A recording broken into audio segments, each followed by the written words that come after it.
Au nord de la mer Adriatique, la lagune de Venise renferme plus d'une quinzaine d'îles habitées.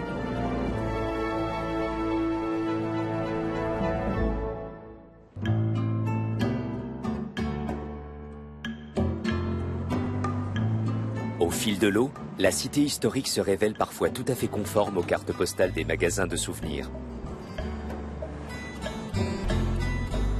Adriano Berengo, galeriste, et Bonifacio Bras, dernier descendant d'une dynastie de restaurateurs, s'y sont donné rendez-vous.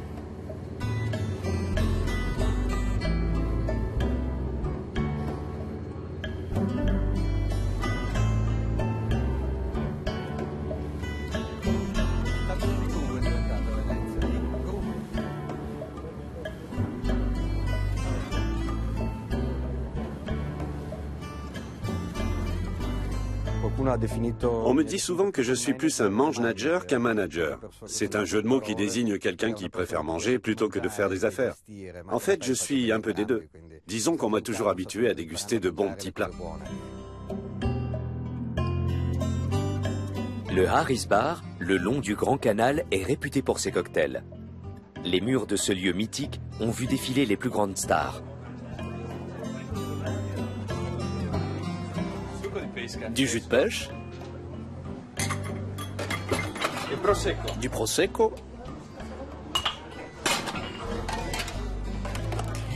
et ça donne un Bellini.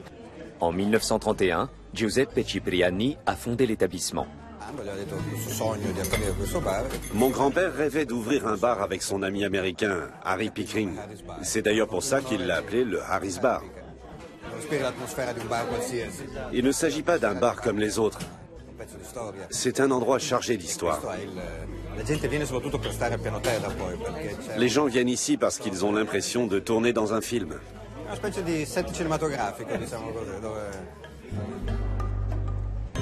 Orson Welles, Liz Taylor, Richard Burton, peintres, poètes et musiciens célèbres, tous ont succombé au charme du Harris Bar ou de sa maison mère, la Locanda Cipriani.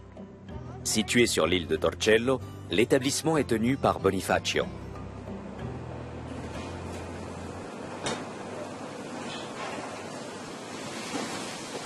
Je pense que dans notre profession aussi, il faut savoir faire preuve d'originalité. Mais mon personnel et moi-même n'aimons pas trop nous lancer dans des expérimentations chimiques. Ce qui est important, c'est que notre cuisine plaise à nos clients. Nous devons donc continuer à leur proposer des plats traditionnels, tout en osant de nouvelles recettes de temps en temps.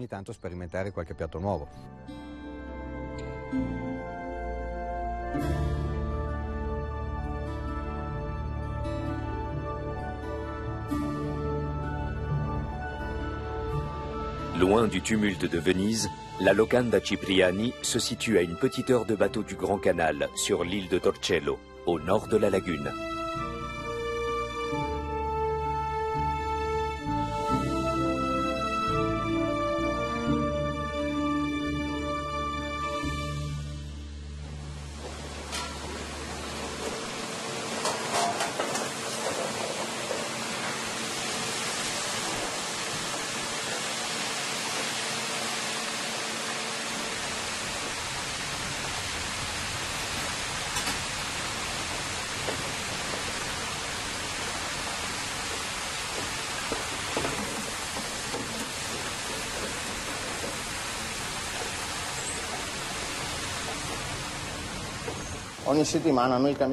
Nous changeons de menu toutes les semaines.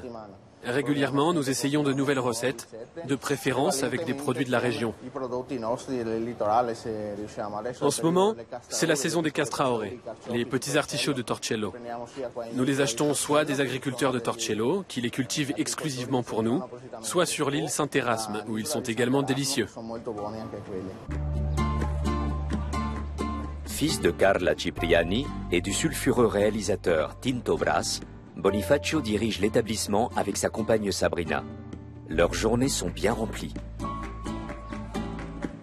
Les moments que je préfère, c'est quand la locanda est déserte et que nous sommes enfin seuls. Ce sont les moments de la journée que j'apprécie le plus, même après toutes ces années. Il y a quelques jours encore, nous étions seuls, la locanda était fermée et j'ai dit à ma femme, « Viens, je vais te montrer ce qu'il y a de plus beau ici. »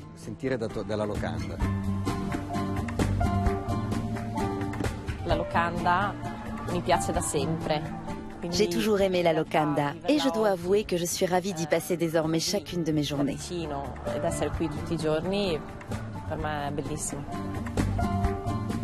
Tous les membres de la famille royale britannique y ont effectué plusieurs séjours. Et rares sont les stars hollywoodiennes à ne pas avoir goûté au risotto de Mama Carla, loin des flashs des journalistes.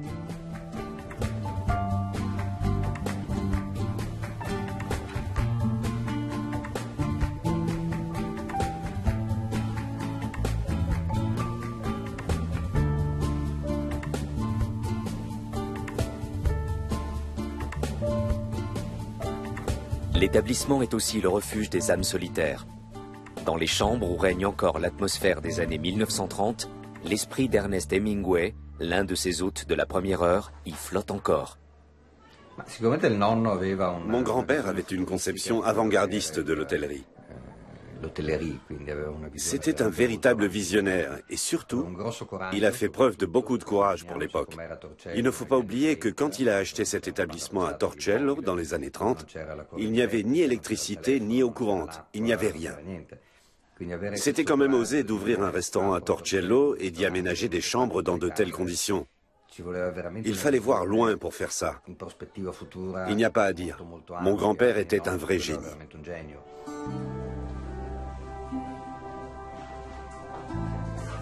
Giuseppe Cipriani ne s'est pas contenté de mettre le cocktail Bellini et le carpaccio au goût du jour.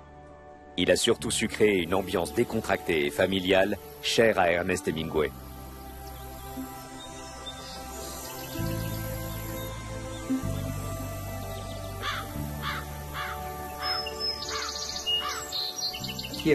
Ceux qui vivent à Torcello s'approprient l'île en quelque sorte. Ici, le silence règne. On a l'impression de se trouver dans un endroit magique, calme, tranquille et d'être en paix avec le monde extérieur. J'essaye toujours d'expliquer aux gens qu'il faut prendre le temps d'écouter le silence. Il n'y a rien de mieux que d'écouter le chant des oiseaux, les bruits de la lagune et des vagues. Voilà ce qui fait le charme de Torcello. Je vis sur cette île depuis 30 ans et elle n'a jamais cessé de me fasciner.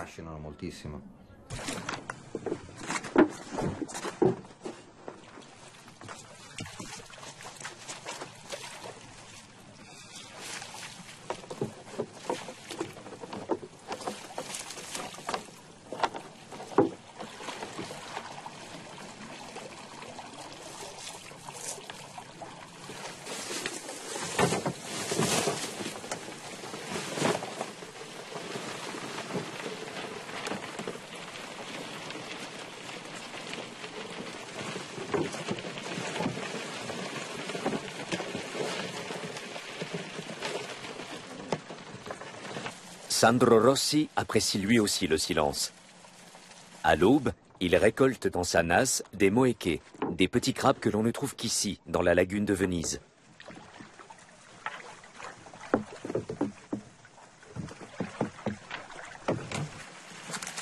Dans leur course, les centaines de petits crustacés laissent entendre leur propre musique.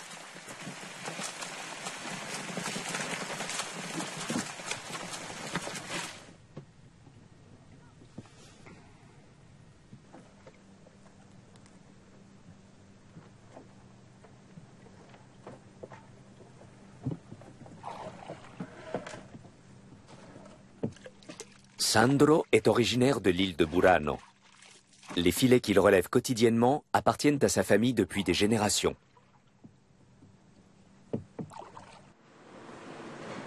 Seuls les plus jeunes crabes sont sélectionnés. Les crustacés sont préparés le jour même dans les cuisines de la locanda. Les Vénitiens sont particulièrement friands de ce mets que l'on sert en friture.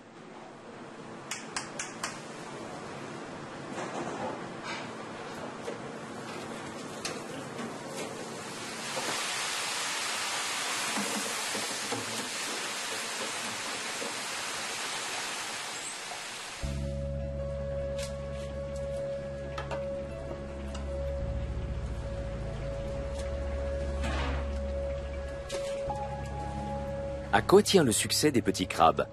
Même le chef Christian Angiolin n'a pas vraiment d'explication.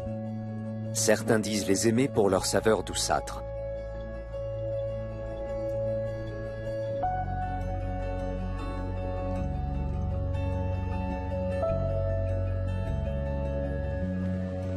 À terre, Sandro et son frère Alvaro trient leur pêche quotidienne près du canal qui longe la basilique. Les crabes les plus gros ont le droit de regagner la mer, où ils pourront couler tranquillement leurs vieux jours.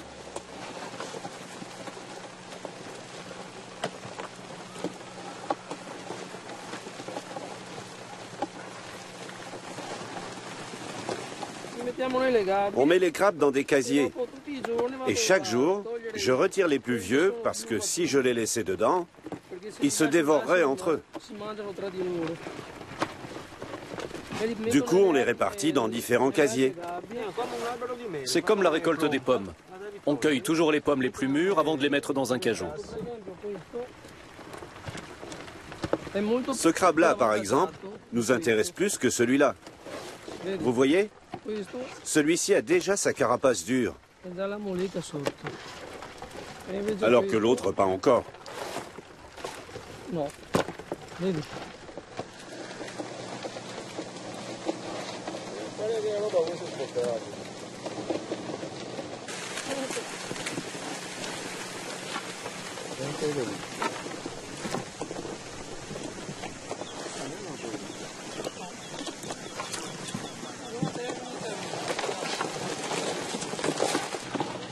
Dans la lagune, les traditions sont immuables. Et c'est aussi ce qui attire les visiteurs qui affluent par millions sur la place Saint-Marc et les îles environnantes. Devant un cocktail au Harris Bar, Adriano Berengo et Bonifacio Bras s'emparent du sujet des traditions dans l'Italie d'aujourd'hui. Avec la locanda Cipriani, Bonifacio défend un certain art de vivre et le respect des traditions. Adriano, lui, est plus ancré dans le présent. Galeriste et mécène, c'est un véritable homme d'affaires. Né sur l'île de Murano, il a dédié sa vie à l'art du verre.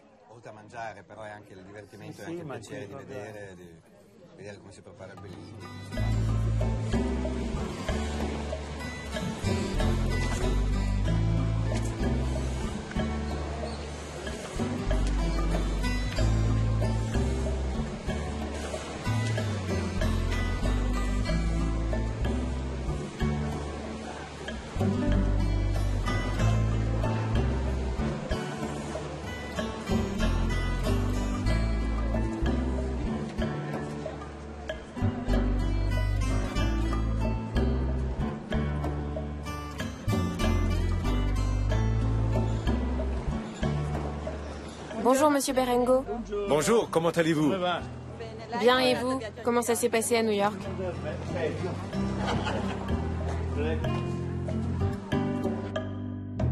Reconnaissable à son phare, Murano est depuis toujours le berceau des artistes verriers, aujourd'hui encore très actifs.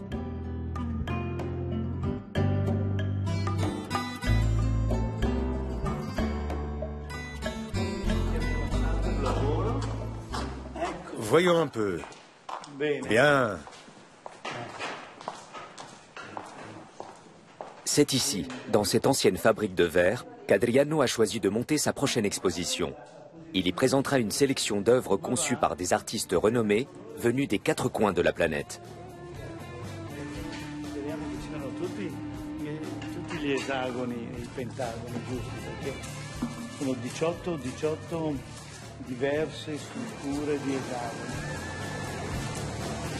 Ces bâtiments qui étaient à l'abandon permettent aux artistes d'aujourd'hui de réaliser les œuvres les plus modernes. Devant son four, le maître Danilo Zanella est à la tâche.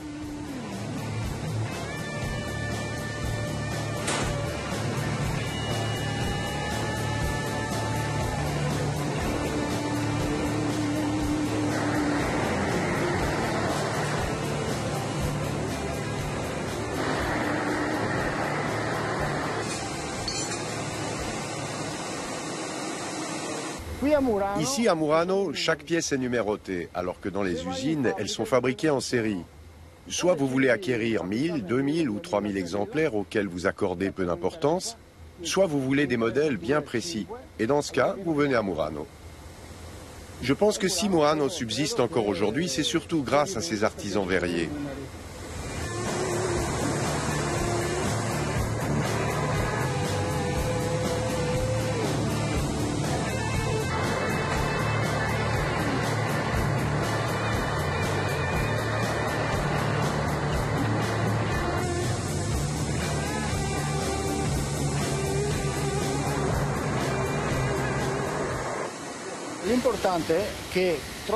L'important, c'est de trouver quelqu'un qui vous donne la possibilité d'exercer votre métier d'artisan.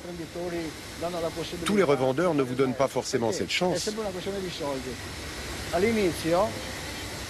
C'est bien sûr une question d'argent. Tout le monde sait que l'artisanat n'est pas un domaine très lucratif, si vous voyez ce que je veux dire.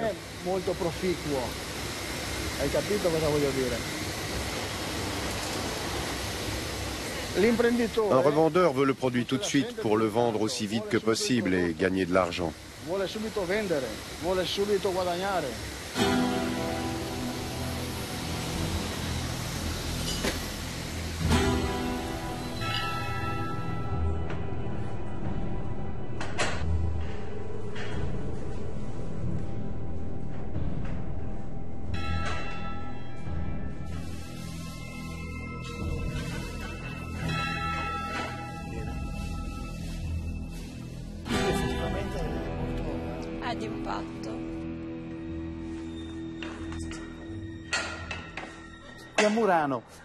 Ici, à Murano, il y a des jeunes capables de créer un cheval qui imite si bien la réalité qu'on a l'impression qu'il va se mettre à galoper. Mais entre nous, même aussi proche de la réalité, ça n'est jamais qu'un cheval en verre. C'est pour ça que beaucoup parlent du secret de Murano. Tout l'art des verriers de Murano réside dans leur capacité à modeler le verre pour créer des formes originales.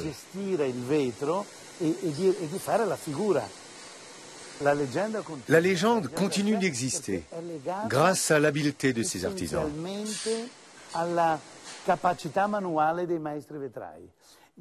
Je peux vous affirmer qu'il n'existe aucun endroit au monde où l'on peut trouver des verriers aussi talentueux qu'à Murano.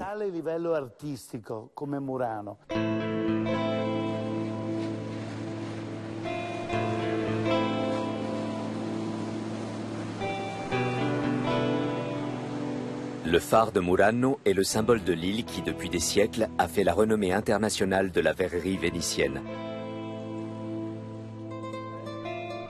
Pour les Muranesi, la fabrication du verre a toujours été un gagne-pain avant tout, mais non dénué de créativité.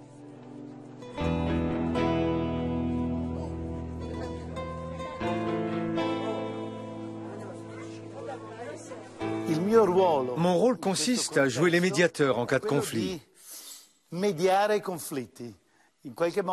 Je dois expliquer aux verriers qu'on peut très bien créer des œuvres modernes, contemporaines, tout en ayant recours à des techniques anciennes. Et en même temps, j'explique à l'artiste qu'il doit respecter le matériel historique précieux qu'il utilise et savoir rester très flexible.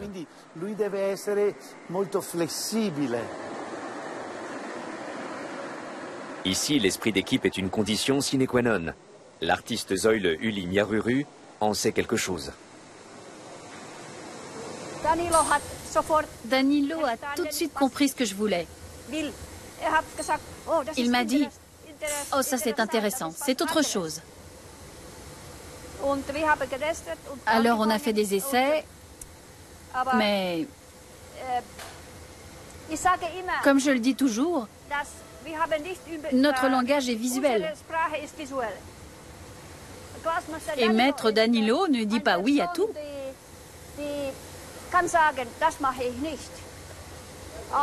C'est superbe ça.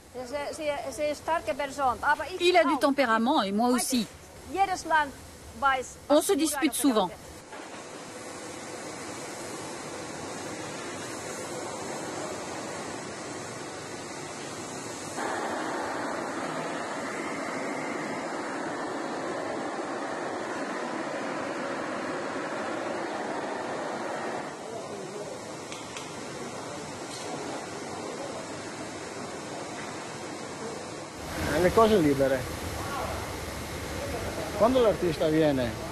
Quand un artiste vient me voir et qu'il me dit « Voilà le dessin, tu peux l'interpréter comme tu veux », alors la journée passe en un éclair. Puis, quand il revient me voir en disant « Non, mais là, il fallait 3 cm », du coup, je ne sais plus. Je perds la tête.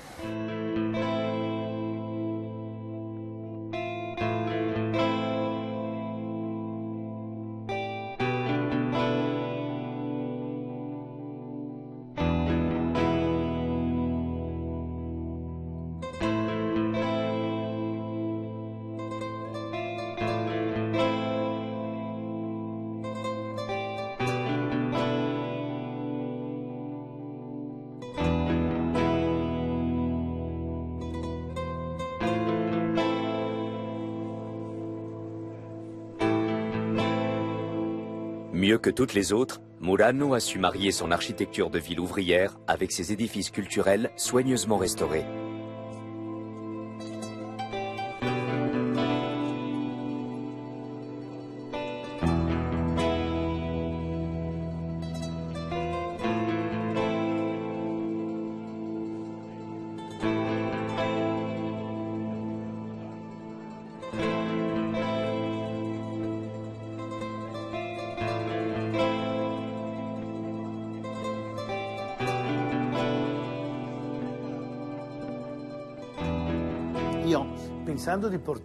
Je pensais révolutionner l'art à Murano et insuffler quelque chose de nouveau. Contre toute attente, les artistes traditionnels de l'île ont très mal réagi. Ils m'espionnaient la nuit pour contrôler ce que je faisais parce qu'ils ont horreur des points de colle en verrerie. J'ai donc été confronté à une grande résistance de la part des verriers traditionnels.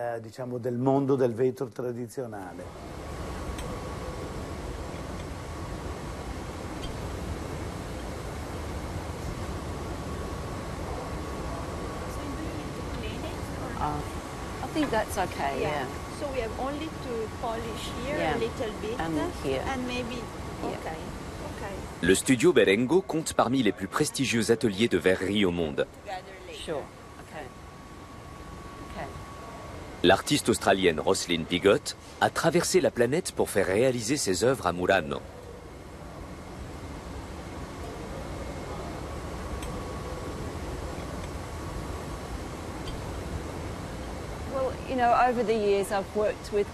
Je travaille depuis des années avec des hommes, donc j'ai l'habitude d'être dans un environnement très masculin. Et ici, en Italie, c'est encore une autre histoire. Ehi là, non serve, stoppa tutto. Ça me plaît ici. Les remarques des verriers sont très intéressantes et très utiles. On se sent vraiment épaulé et on apprend beaucoup. J'ai toujours voulu venir à Murano. Je me suis spécialisée dans le verre dans les années 1990 et j'ai travaillé avec beaucoup d'artistes verriers australiens qui étaient tous très bons. Mais quand on travaille le verre, l'expérience ultime, c'est de venir à Murano. Pour moi, c'est un peu un rêve qui se réalise. C'est vraiment super.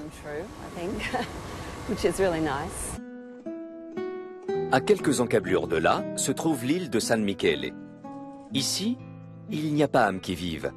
Tous ses occupants reposent sous terre.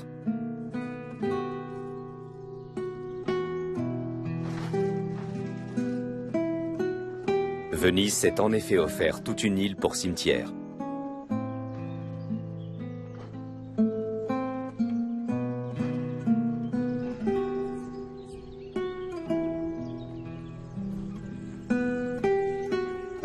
Deris, le jardinier, est un amoureux du lieu. Mes journées de travail sont assez tranquilles parce que je suis ouvert, en pleine nature et que le silence règne autour de moi.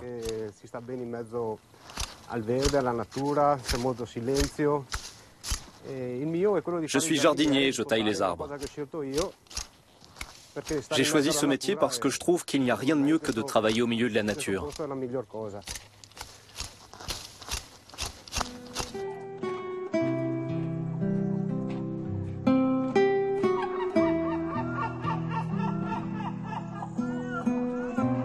L'île sert aussi de refuge aux oiseaux.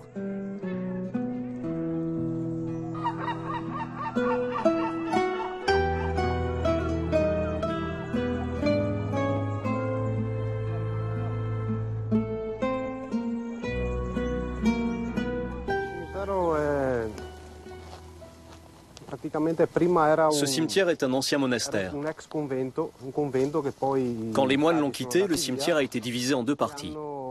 Une pour les habitants de Venise et l'autre pour ceux de Murano. Toutes deux étaient séparées par un canal. On a d'abord enterré ici uniquement les nobles et les moines qui vivaient dans le couvent. Et finalement, ils ont réuni les deux îles, assaini le terrain, et ils y ont inhumé tous les civils des différentes îles de Venise.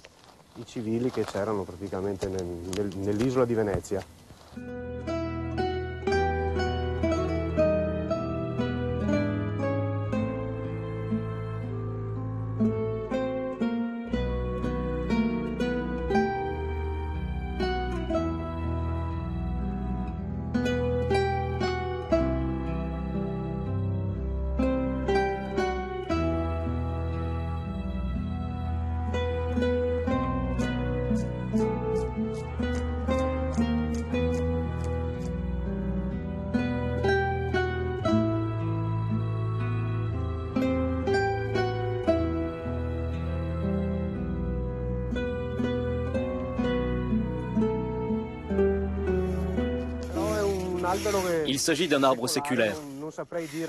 Je serais incapable de vous dire son nom. Nous, on l'appelle l'arbre des sorcières. Justement parce qu'on ne sait pas quelle définition lui donner.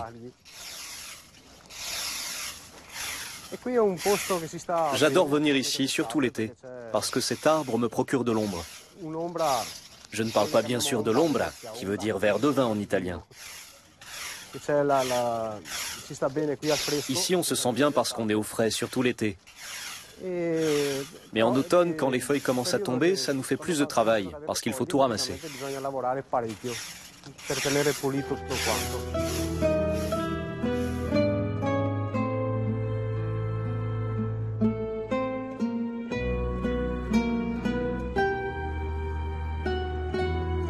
San Michele n'est pas un cimetière comme les autres. Dans certaines de ses parties, les caveaux sont superposés en raison du manque de place. Nombre de grandes figures reposent ici, comme Igor Stravinsky, Luigi Nono ou encore Ezra Pound.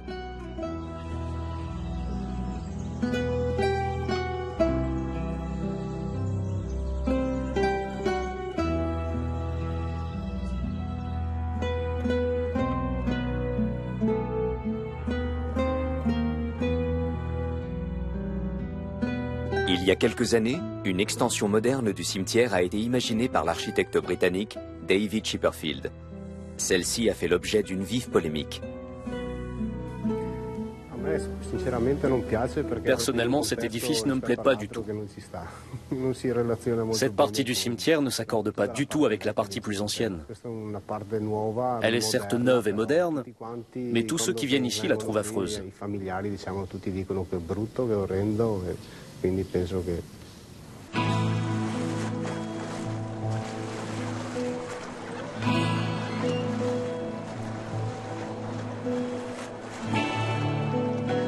Une autre partie du cimetière est fermée au public.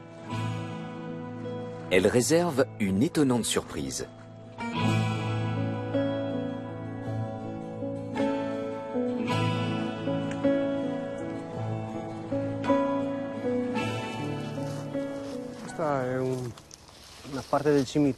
Autrefois, ce sont les moines qui occupaient cette partie du cimetière. Ils vivaient des produits qu'ils cultivaient eux-mêmes. Ils faisaient leur propre vin et leur potager. Ils élevaient aussi des poules et des cochons. Ils se nourrissaient de tout ce qu'ils cultivaient. Et lorsque les moines sont partis, c'est une coopérative qui a repris l'exploitation du vignoble. Elle produit un vin au goût très particulier en raison de l'importante salinité du sol. Ce vin assez spécial, on l'appelle le vin du cimetière.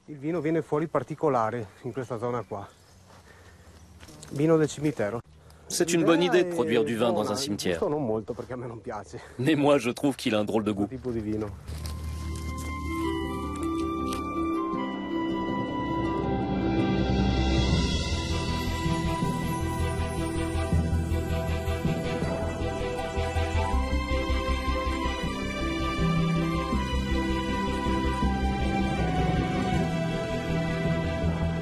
Depuis San Michele, il faut plus d'une demi-heure en bateau pour rejoindre l'île de Burano et voir surgir un tout autre univers.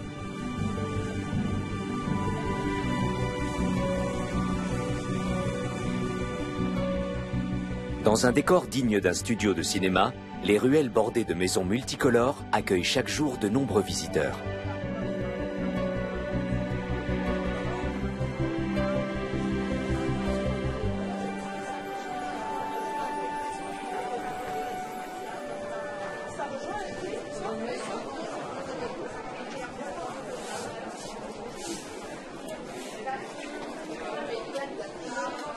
Burano est une ancienne île de pêcheurs qui doit à son ouverture sur la mer Adriatique une météo des plus capricieuses.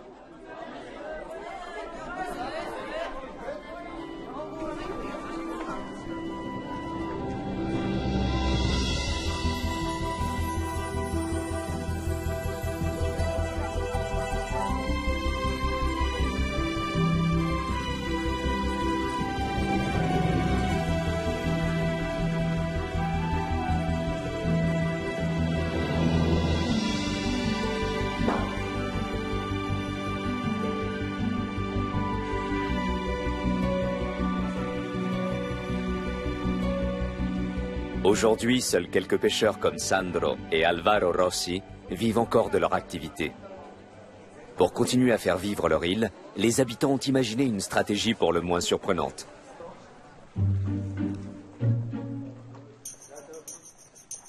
À la faveur de la nuit, bravant l'interdiction de la police locale, ils repeignent leur maison.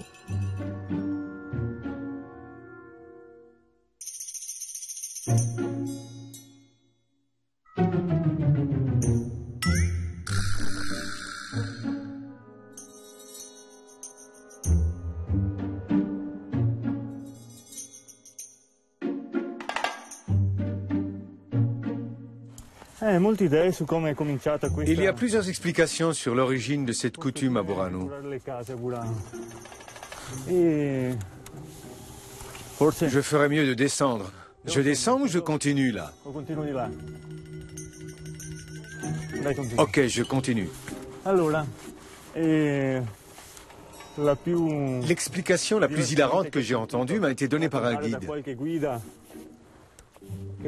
D'après lui, les pêcheurs de l'île peignaient les maisons avec des couleurs vives parce que ça leur permettait de discerner l'île en cas de brouillard. Mais quand il y a du brouillard, on ne voit vraiment plus rien du tout.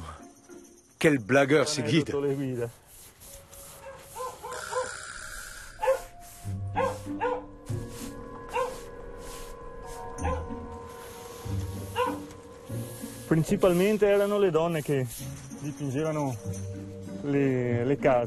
Avant, c'était surtout les femmes qui repeignaient les maisons. Elles attachaient leur attirail au système de corde à linge.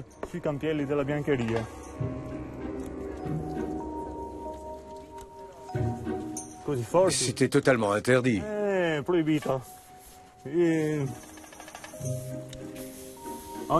Parfois, je vois des couleurs sur les façades des maisons qu'on ferait effectivement mieux d'interdire.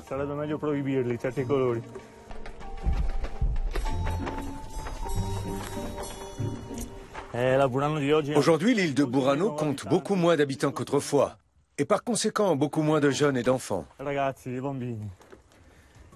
C'est devenu une destination très touristique. La journée, il y a un monde fou. Mais quand je commence à travailler tôt le matin, il n'y a rien de plus agréable que de voir la ville s'éveiller. Les jeunes gens qui vont acheter leur pain, ceux qui se lèvent tôt pour faire leurs courses. Ou encore les pêcheurs qui rentrent chez eux. On a l'impression d'être sur l'île de Burano d'autrefois. Mais dès que les boutiques ouvrent leurs portes, l'île retrouve toute son effervescence.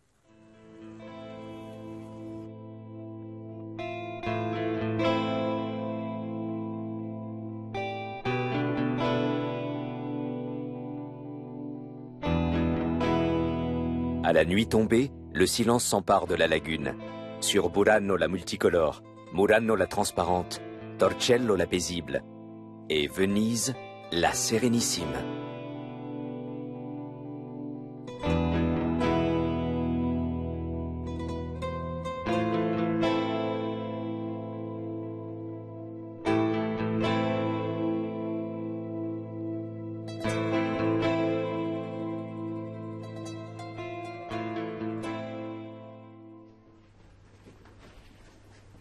Et c'est ici, à Venise, que se trouve l'hôtel Cipriani, l'un des plus somptueux hôtels d'Italie. Son architecture ancienne et son mobilier de charme font de ce palace un symbole absolu du raffinement vénitien.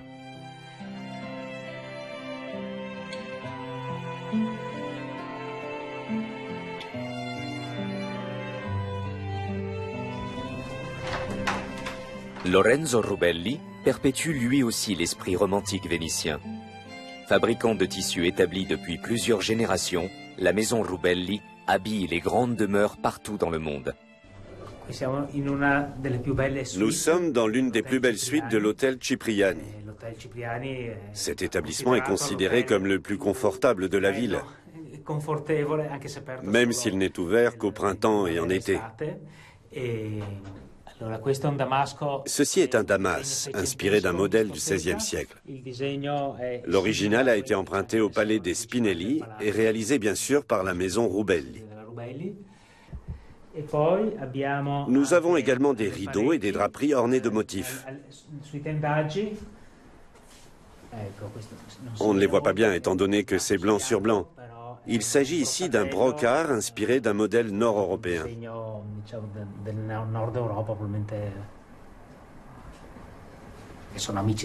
Les Cipriani sont des amis de la famille.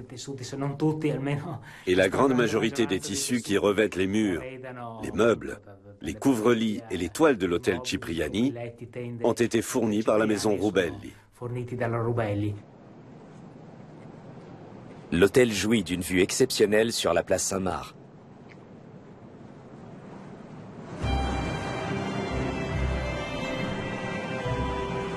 Le siège de la maison Rubelli se situe lui aussi dans l'un des plus beaux édifices bordant le Grand Canal.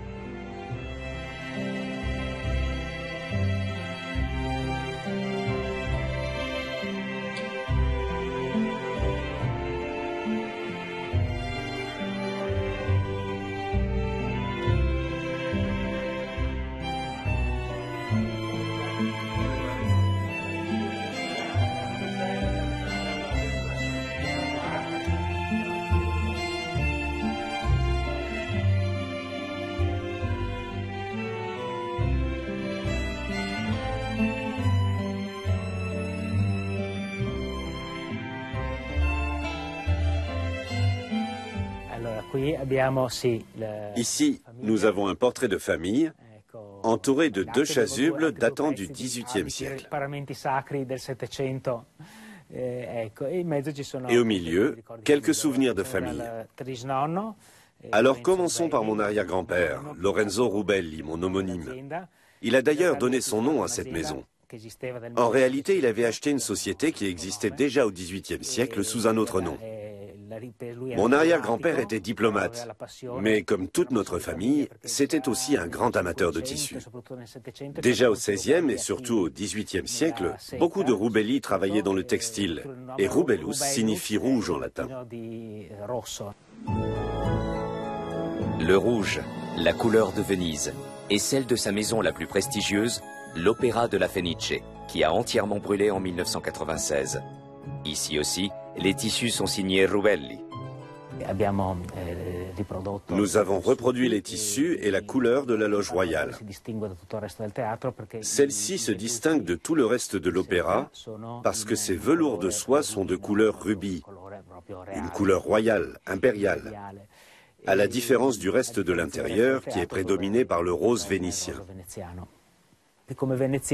Après l'incendie, nous avons souhaité, en bon vénitien, apporter notre aide en sponsorisant la reconstruction de l'opéra. C'était très important pour nous.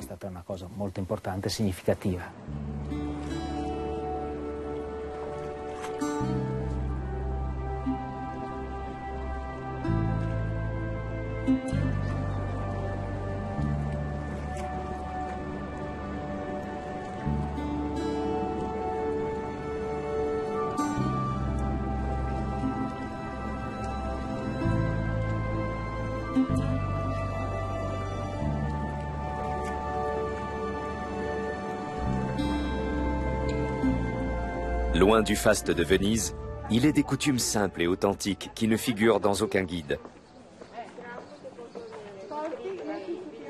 Sur l'île de Murano, on célèbre aujourd'hui le jour des roses.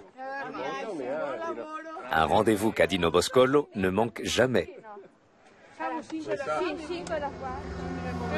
C'est une tradition vénitienne vieille de 100 ans. Aujourd'hui, c'est la Saint-Marc, la fête du boccolo. Les hommes offrent un boccolo, une rose rouge, aux femmes.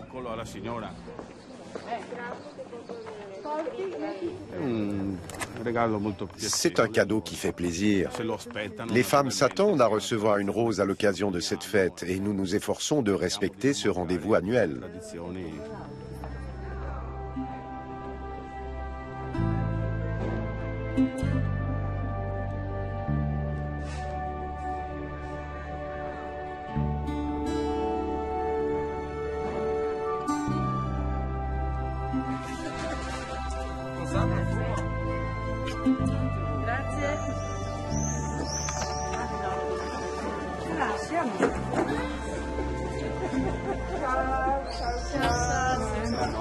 Une rose pour mamie et pour la petite Emma.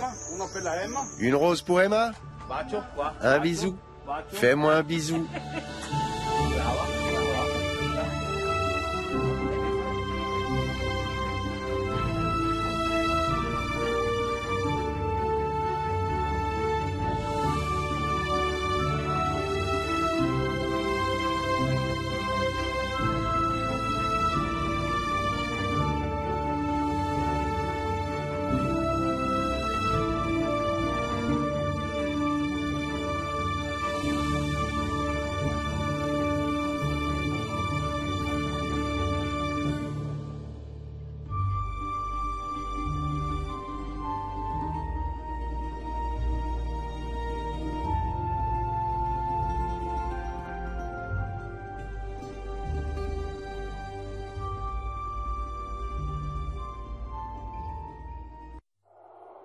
Ce soir, 2 films de filles.